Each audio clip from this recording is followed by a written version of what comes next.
Halo teman-teman semuanya, selamat hari Sabtu. Kita ketemu lagi di The Night Before Sunday.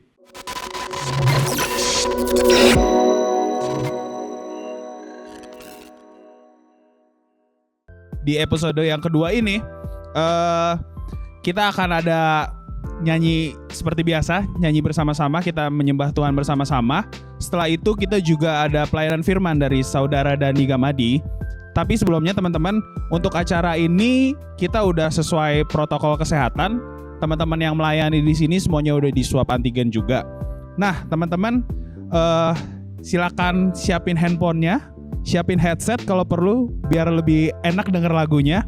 Begitu juga ajak saudara-saudara semuanya yang di rumah untuk kita sama-sama menyembah Tuhan sama-sama. Enjoy The Night Before Sunday.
Bersekutu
Tuhan, Kau pulihkan hidupku.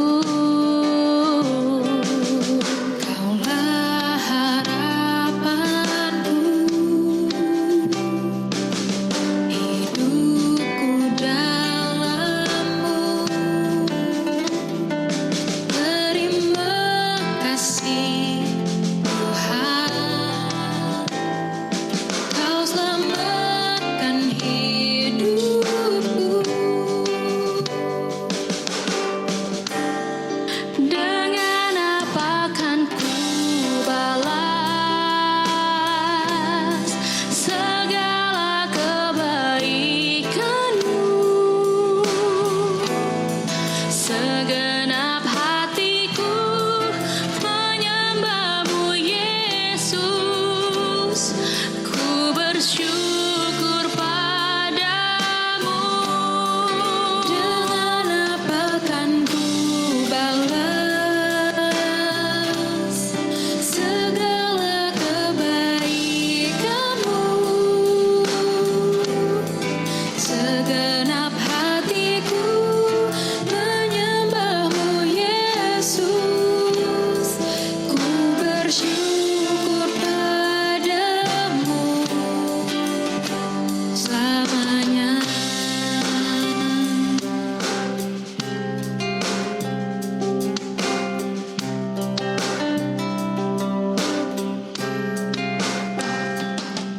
Kaulah harapanku, hidupku dalam-Mu. Terima kasih Tuhan, Kau selamatkan hidupku. Dengan apa kan ku balas segala kebaikan-Mu? Segenap hatiku menyembah-Mu, Yesus. Ku bersyukur padamu. Dengan apa kan ku balas segala kebaikan-Mu? Segenap hatiku menyembah-Mu, Yesus. Ku bersyukur padamu selamanya.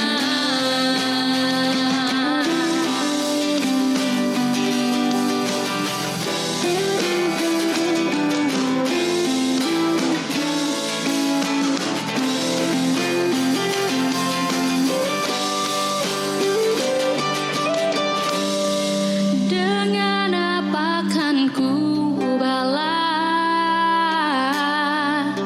segala kebaikan-Mu?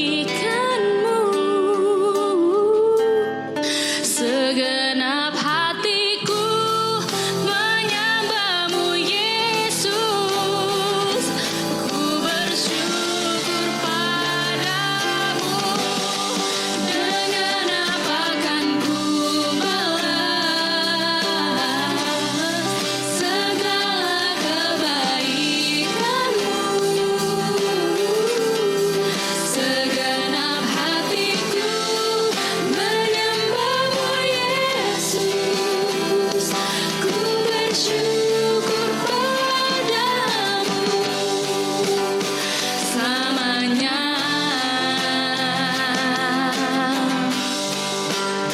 Selamanya.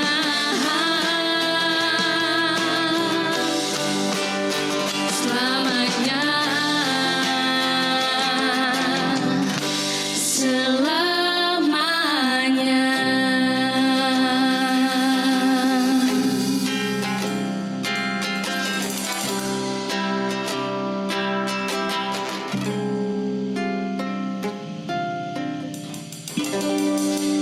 Selamat malam teman-teman sekalian dan saudara-saudara yang terkasih.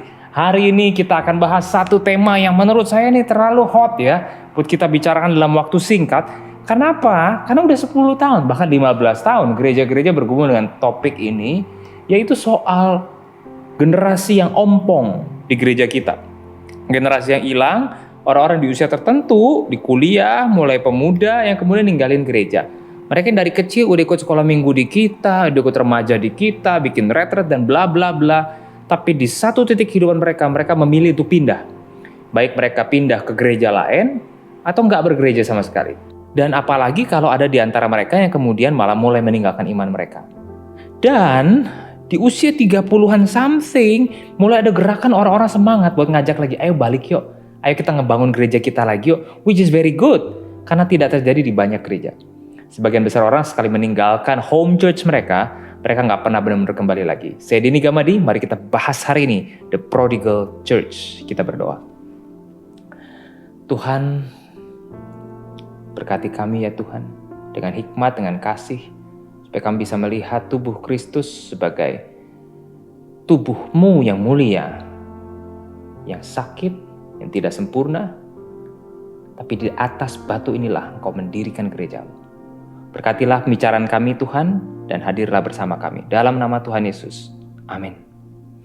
So, apa sih yang sebenarnya yang jadi masalah sekarang di depan kita? Kita harus jujur bahwa ada problem. Krisis disebabkan oleh problem. Dan Winston Churchill bilang, sejelek-jeleknya fakta, lebih bagus dengerin fakta ketimbang cuma mimpi yang bagus-bagus. Sejak 15 tahun lalu, pemimpin gereja, gembala, majelis senior berkumpul, bikin seminar, mencari jalan keluar, bagaimana memenangkan generasi. Mulai dari zaman dulu, masukin drum, beli lightingnya di gereja gitu kan ya, bikin event yang kekinian ya, banyak dilakukan banyak hal, tapi kita tahu efeknya tidak signifikan. Sebagian orang benar-benar tinggalin gereja untuk pindah ke gereja lain. Atau benar-benar nggak bergereja lagi sama sekali. Ada masalah apa sih? Memang harus diakui di gereja ada krisis. Krisis apa? Pertama-tama kita lihat bahwa ada krisis terlalu banyak program. Maksudnya orang itu ngeluh gitu, aduh nih gereja capek. Kalau mereka pengurus remaja, pengurus pemuda gitu ya. Nih gereja programnya banyak, nggak berhenti-berhenti. Tapi volunteernya terlalu sedikit. Jadi idenya banyak, program demi program ini itu. Tapi orang yang ngerjainnya tuh 4L. Lu lagi. Cuma sedikit. Satu titik dia capek, udah kerja keras, diperlakukan kasar oleh orang yang lebih senior, ciao dia. Dia bilang nggak, cukup. Saya nggak bisa lagi diperlakukan seperti ini. Nah, apalagi masalahnya kemudian direction is not clear. Ini saya ambil dari Covenant Evangelical Free Church Singapura. Direction is not clear, mau kemana? Program begini muter aja panjang tahun, tapi sebenarnya goalnya mau kemana sih jangka jauhnya? Dalam 5 tahun, apa yang akan kita capai? Dalam 10 tahun mau arah kemana? Itu nggak jelas. Ditambah lagi para pemimpin nggak benar-benar bersatu. Ada majelis dengan majelis yang nggak akur. Ada pengerja dengan majelis yang nggak akur. Nggak arahnya tuh nggak jadi satu. Dan satu masalah lagi, anggota tidak dimuridkan. Jadi orang sibuk, produktif, tapi nggak benar-benar dibentuk, ditransformasi. Kenapa? Karena tidak ada proses impartasi hidup atau proses di mana seseorang itu dimuridkan, diubah menjadi lebih kenal Kristus. Ada hati dan karakter dan mental yang kemudian makin diasah. Itu nggak terjadi.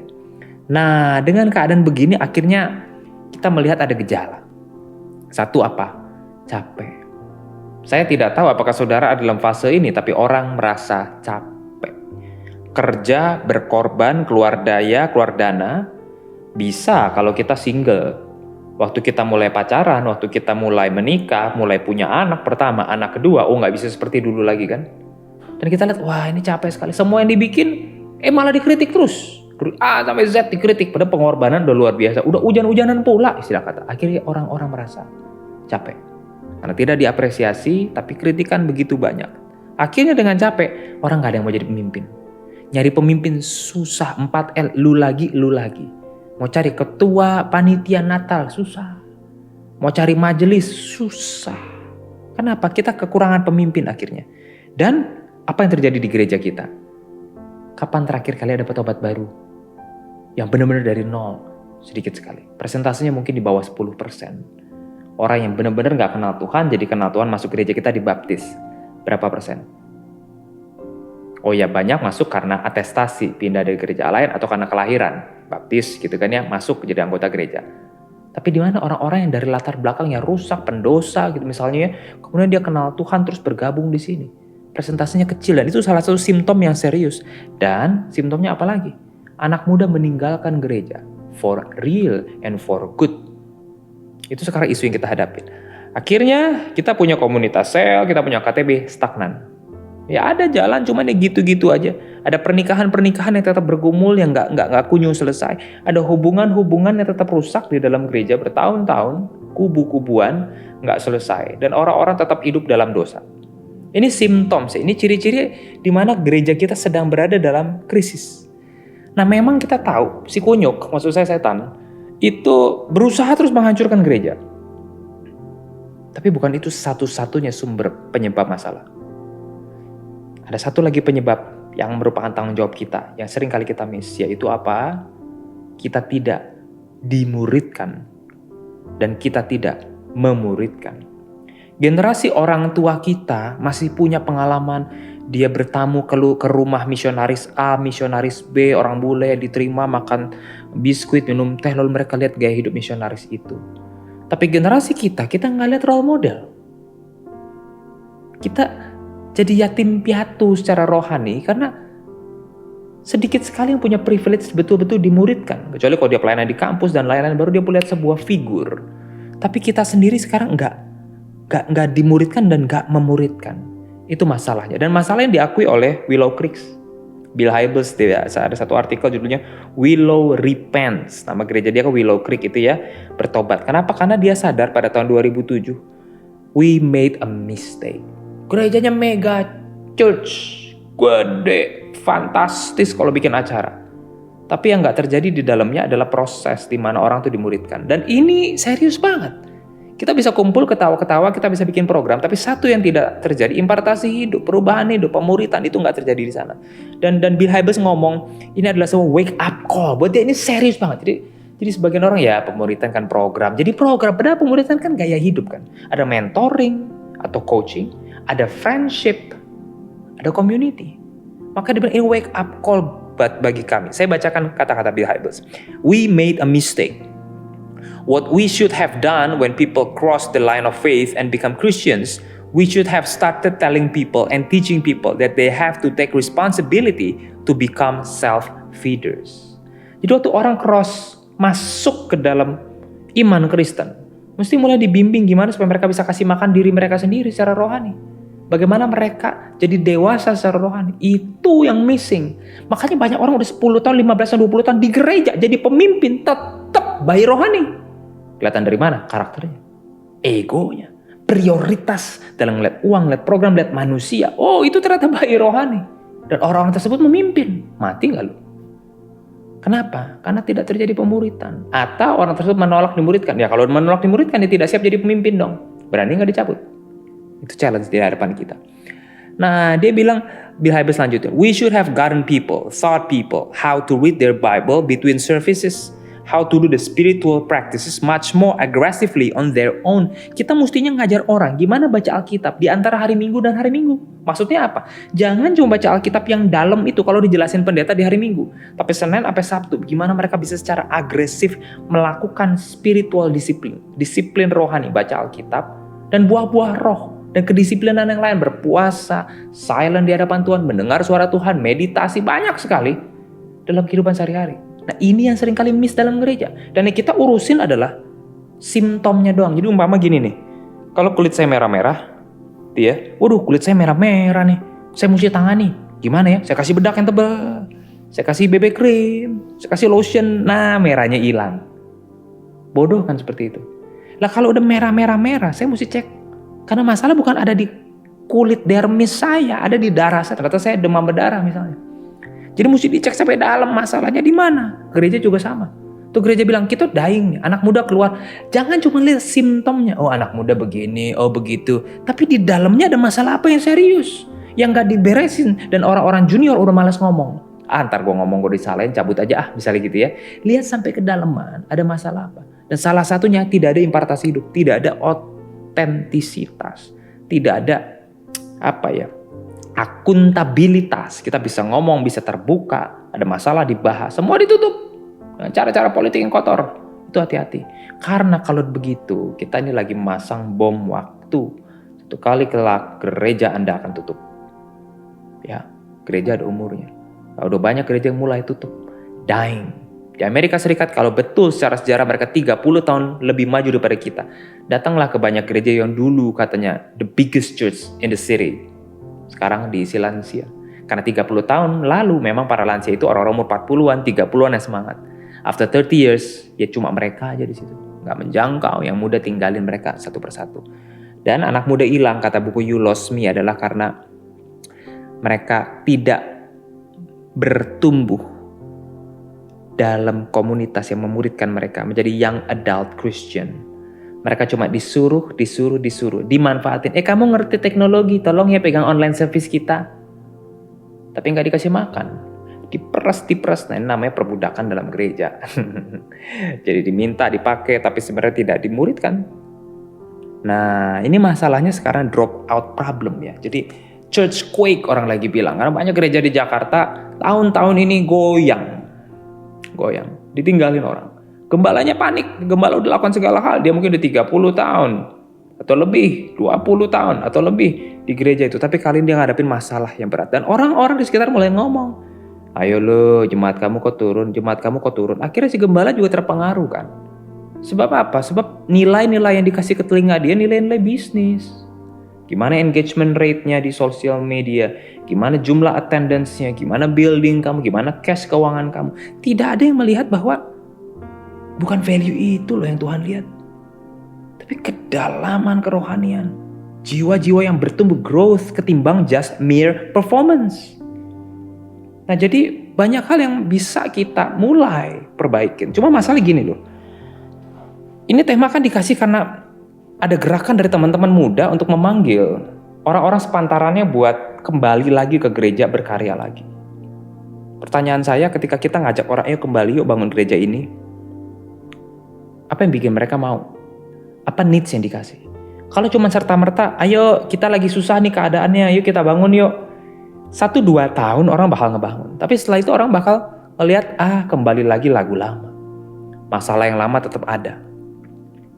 Orang akan apatis dan gak akan kembali lagi. Dan itu yang bikin sebagian besar orang sudah tidak kembali lagi pada dasarnya kan. Jadi pertanyaannya sebetulnya kita bisa berpikir, apa yang mau kita lakukan dengan gereja? Kalau itu sudah dapat, baru kita panggil orang balik lagi. Ayo bangun gereja Tuhan yuk. Kenapa? Masih ada harapan. Gimana masih ada harapan? Kita udah coba A, B, C, D, E semua gagal. Kita coba F. Loh kenapa F? Karena F menyentuh esensi. Bukan cuma strategi. Itu yang kita mesti temukan. Dan kalau boleh saya ngelihat dari yang ada yang semua. The problem adalah ada pada proses disciple making problem. Menurut David Kinnaman dalam bukunya You Lost Me. Generasi yang hilang. Masalah terletak pada disciple making culture yang gak ada. Semua bahasanya religius, semua penuh dengan liturgi yang tinggi. Tapi gak benar-benar mempersiapkan generasi muda itu dalam menghadapi tantangan zaman yang makin lama makin gila. Ada yang sayang gak sama mereka? Ada yang peluk mereka gak? Ada yang kasih kata-kata support gak kepada mereka? Hey, you're gonna be great. Ayo jangan takut, hadepin terus. Saya tahu kamu sekarang patah hati, tapi ayo gue temenin lu. Anytime lu butuh gue, telepon gue jam 2 malam, gue pasti angkat, kita ngobrol bareng-bareng. Lu ada masalah, lu ada sakit, ayo kita hadapi. Gue bakal bantuin. Ada community, tapi ada friendship. Dan ada mentoring. Karena friendship doang gak membawa kemana-mana. Ada mentoring, ada coaching yang challenge. Ayo do something. Ayo ubah gitu ya. Itu yang perlu kita lihat. Nah, akhirnya sekarang kalau datanya di seluruh dunia sama, 18 sampai 29 tuh yang hilang. Usia 18 tahun sampai 29 tahun itu yang hilang. Dan segmen ini benar-benar hilang dari banyak gereja. Nah, bayangin 10 tahun lagi harusnya mereka jadi majelis. Majelis kita ompong generasinya. Leadersnya kosong. Gak tahu generasi berikutnya lagi akan ada atau enggak. Nah, jadi memang ini challenge yang di depan mata. Bakal terus terjadi berulang-ulang. Dan di negara-negara yang maju sudah terjadi penurunan jumlah orang Kristen, populasinya, karena increase-nya makin slow gitu ya, sampai akhirnya satu titik mungkin bahkan terjadi decrease. Contoh data Singapura tahun 2000 ada total populasi itu 3,2 juta manusia. Orang Kristennya 14,6%, yaitu 477.000 tahun 2000. Tahun 2010 naik populasi Singapura dari 3,2 juta jadi 3,7 juta.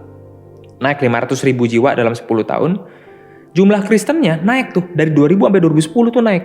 Jadi tadinya 14,6% jadi 18,3%. Naik sekitar 3,7%. Jumlahnya jadi sekarang 690.000 jiwa Kristen. Nah, penambahannya adalah 21.000 jiwa. Nambahnya 21.000. Oke, itu 2010. 2010 ke 2015, jumlah penduduk naik dari 3,7 juta jadi 3,9 juta. Tapi, kenaikan jumlah orang Kristennya cuma 0,5%. Nggak nyampe 1% dalam 5 tahun ini. Dan penambahannya tadinya 21.000, jumlah Kristen naik, cuman 8.697 jiwa kenaikannya. Nah, jadi ini kondisinya. It's slowing down, the growth is slowing down. Ya syukur gitu ya, kalau mereka yang Kristen ini pindah dari gereja kita masih pindah ke gereja lain dan bertumbuh. Tapi gimana kalau mereka hilang altogether? Bahkan kehilangan iman kita. Dan kita cuma fokus manggil mereka buat ngebangun gereja tua kita yang kita nggak siapin apa-apa. Itu namanya bunuh diri. Kenapa? Waktu mereka balik lagi, mereka kepahitan atau apatis kedua kalinya, mereka akan berhenti kembali lagi. Bahkan bisa-bisa berhenti ke gereja manapun. Jadi waktu kita mengundang orang kembali ke gereja kita dan ngebangun, make sure kita punya peta pemuritan yang jelas. Bukan cuma minta mereka, ayo kerja yuk, kerja yuk, kerja yuk. 1 titik orang bakal capek. 1 titik orang bakal burn out. Tapi kita mikir, oke, yuk masuk ke sini. Ayo bikinin peta. Masuk stage 1, stage 2, stage 3. We do this together and I feed you. Saya berikan spiritual nourishment. Saya berikan playground. Because people want to play before they pay. Ajak masuk ke dalam sebuah perjalanan, baru bisa ngebangun lagi. Karena ini adalah sebuah ekosistem, bukan sebuah workforce. Jadi masuk, menikmati, ya makan di situ, ya berbagi, ya main di situ gitu kan ya. Dan proses ini disebut sebagai pemuritan. Nah, ada banyak sekali data di mana jumlah orang yang non-religion makin hari makin tinggi. 2015 non-religion di Singapura tuh 18,5% jumlahnya. 2010 cuma 17%. Dalam 5 tahun naik. Kekristenan di Singapura 18,8%. Non-religion 18,5%. Di Indonesia kita nggak bisa non-religion.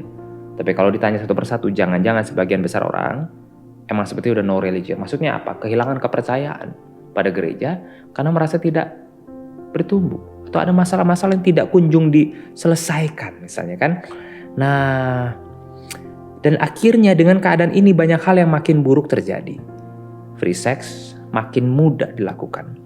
Penggunaan obat-obat terlarang makin mudah. Jadi dari teenagers dilakukan. Kenapa? Lah sekarang gini, kalau pemudanya cabut dari gereja, remaja siapa yang bimbing? Gak ada. Ompong. Dia gak ada kakak, gak ada abang yang bimbing dia. Akhirnya dia pun akan pelan-pelan keluar. Dan hubungan dengan yang atas, kata dosen Fuller, memang seringkali masalah dengan remaja dan pemuda di gereja, mereka tidak mendapat perhatian yang cukup. Kata Fuller, tahun 90, 30 tahun lalu, sampai hari ini berulang. Kita fokus pada generasi yang dekat sama kita, tapi generasi yang jauh sama kita, di bawah kita, gak kesentuh akhirnya. Nah jadi ini kan sindrom anak yang hilang kan. Dia selamanya ada di rumah, tapi pergi pulang. The problem is di gereja, anak yang hilang tidak kembali. Di Alkitab anak yang hilang akan satu titik, ya ampun, alangkah baiknya kalau aku masih di rumah bapakku, suasana enak. Lah anak yang hilang, prodigal son hari ini adalah waktu dia udah hilang masih mikir dia kembali ke gereja. Mungkin enggak, dia rindu Yesus, dia rindu komunitas. Waktu dia nengok, dia teropong gereja asal dia bilang, nggak ada Yesus di sana, nggak ada komunitas di sana.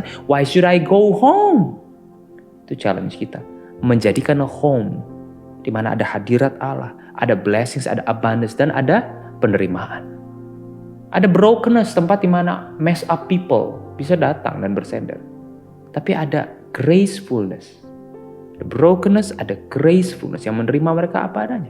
Ada truth, menyajikan kebenaran. Tapi ada authenticity, di mana orang yang saat hidupnya nggak beres, masih punya kecanduan bokep, tetap bisa dirangkul dan dikasih tahu this is truth. but you can be authentic here. Nah ketika itu nggak ada, mereka bilang gereja cuma sandiwara. Liturginya high liturgi. Tapi balik lagi kehidupan sehari-harinya, itu is not a home for me. Nah dengan keadaan seperti ini, kita sebenarnya perlu berpikir ulang dengan krisis yang ada. Masalah dimulai dari keluarga. Kok gitu? Ya. Pemuritan itu bukan pertama-tama tugas gereja loh. Tugas ayah. Tugas ayah. Ayah memuridkan keluarganya. Ibu memuridkan keluarganya. Papa dan mama. Tapi gereja mau ambil alih semuanya. Remaja sejak muda. Udah kamu ke gereja aja seharian gak apa-apa. Gak usah di rumah. Orang tua juga gak apa-apa lah asal anak gua ke gereja. Tapi gak balance. Sebab orang tua punya peranan pemuritan yang pertama-tama yang Tuhan perintahkan.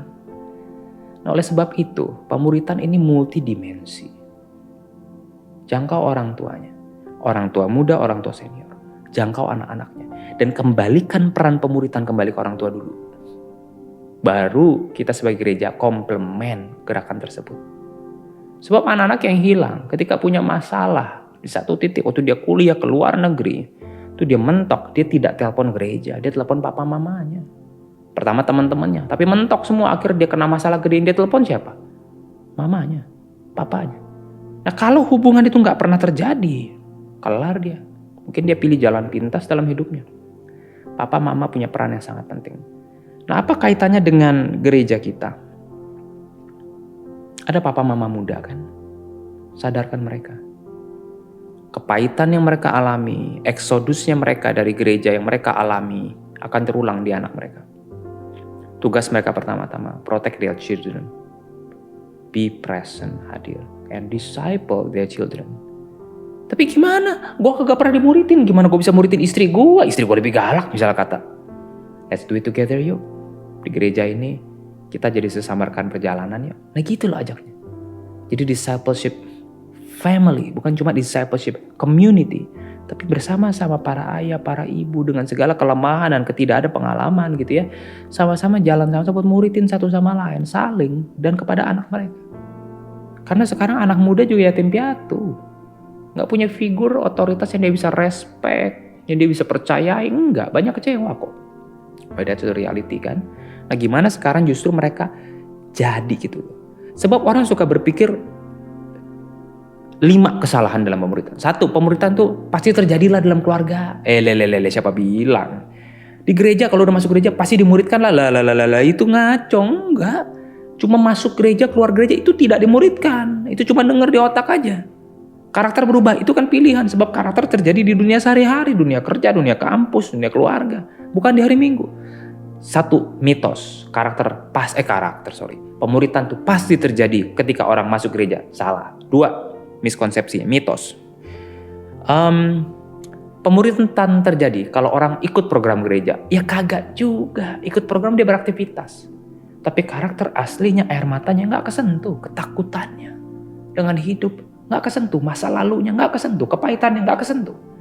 Mitos yang kedua. Pemuritan terjadi kalau orang jadi panitia atau ikut program. Itu juga mitos. 3. Pemuritan itu cuma buat orang yang baru bertobat. Nah ini paling salah. Dalam 4 kuadran dalam buku Soul Guide, Bruce Demares mengatakan, orang yang paling butuh dimuridkan dari 4 itu bukan yang baru, Kristen baru, tapi Kristen yang udah bangkotan, Kristen yang udah lama, itu yang lebih urgent buat dimuridkan. Kenapa? Mereka punya kebutuhan lebih banyak makan. Tapi itu yang sering kali di-neglect di gereja.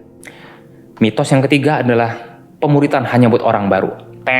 Mitos, salah. 4. Pemuritan itu cuma buat orang-orang yang rohaninya tingkat malaikat. Nah ini juga salah. Ada emangnya orang yang kerohanian tingkat malaikat. Wong Paulus di hari tuanya di kitab Roma dibilang aku yang paling berdosa kok. Terus soal melakukan hal yang baik, keinginan pun dibilang aku melakukan hal yang buruk. Dan kalaupun aku ingin yang baik, yang kulakukan malah yang buruk, bukan yang baik. Kata Paulus di hari tuanya. Ada yang namanya spiritual elite. Ini orang-orang rohani di gereja. Enggak. Paling banter dia orang yang karakternya menyenangkan, orang yang baik, orang hidupnya lempeng. Pemuritan hanya buat mereka. Lah enggak dong. Tuhan Yesus datang buat orang sakit. Tabib datang buat cari orang sakit. Yesus datang buat orang berdosa. Dimuridkanlah dari bawah. Semua level. Dan yang kelima adalah yang paling sering jadi mitos. Pemuritan adalah salah satu program. Salah lagi. Pemuritan tuh it's a lifestyle. Gaya hidup. Setiap hari. Kita ngomong bagaimana, kita hidup gimana. Lihat gereja Mula Kisah Rasul 2 dan 4. kumpul tiap-tiap hari memecahkan roti, simbol perjamuan kudus dan makan sama-sama. Berbagi apapun punya milik mereka adalah milik bersama. Dan tiap-tiap hari ada orang yang jual tanah, jual harta untuk bagi sesuai dengan kebutuhan. Dan tiap-tiap hari Tuhan menambahkan jumlah mereka. Kok bisa Tuhan nambahin jumlah? Karena orang di sekitar di luar tuh ngelihat, enak banget hidup orang Kristen. Penuh kasih, anugerah, ada gaya hidup yang lain. Nah itu yang kemudian bikin orang mau join dengan Kristen abad pertama. Meskipun 300 tahun pertama Kristenan itu penuh dengan penganiayaan. So pemuritan itu mesti intensional. Tadi saya sebut peta pemuritan. Kita mau bikin apa? Nah setelah ini kita bikin jelas sama-sama. Baru kemudian kita panggil, guys, let's rebuild our city. Let's rebuild our church. Nah, kalau teman-teman sekarang ada di luar gereja dan mendengarkan hal ini, coba doain dan kontak teman-teman lama. Let's rebuild our church. Let's do something. Karena kita tahu kondisi gereja kita tidak dalam keadaan baik. Let's rebuild. Let's do something together. Kita bikin peta pemuritan. Jangan bikin program dulu. Peta pemuritan. Life on life relationship. Itu yang dibangun pertama-tama secara intensional. Nah jadi discipleship is about sesuatu yang dikerjakan dengan planning. Bukan sekedar terjadi. Discipleship itu soal hidup sehari-hari.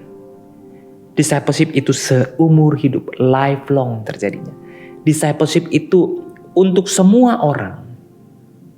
Dan terakhir, discipleship is a relationship, not a program. Indah kan sebetulnya perjalanan ini.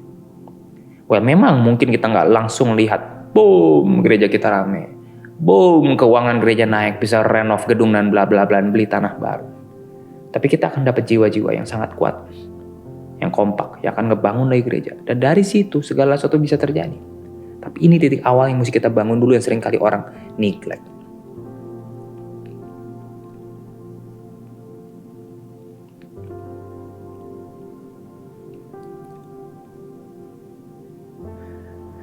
Saya mau putar video ini, You're Losing Us. Kita lihat sama-sama.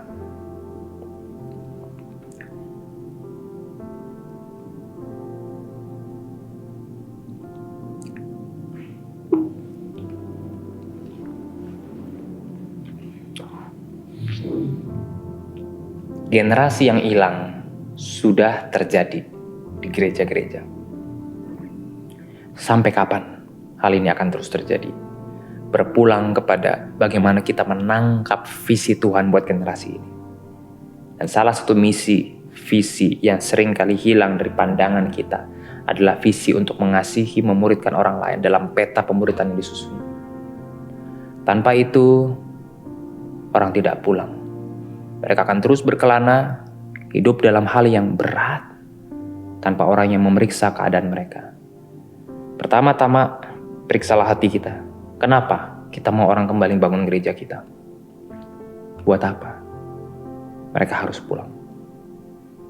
Mari kita berdoa.